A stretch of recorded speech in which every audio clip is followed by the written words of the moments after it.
Hi everybody, I hope you are doing well. Today we will talk about how to fix or how to solve the problem of Azar app you click on settings.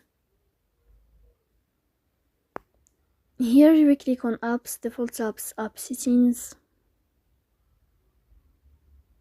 In this list you will search about Azar app. Here in this window of app info you will click on first stop and you will click OK. Then you will enter to the window of storage.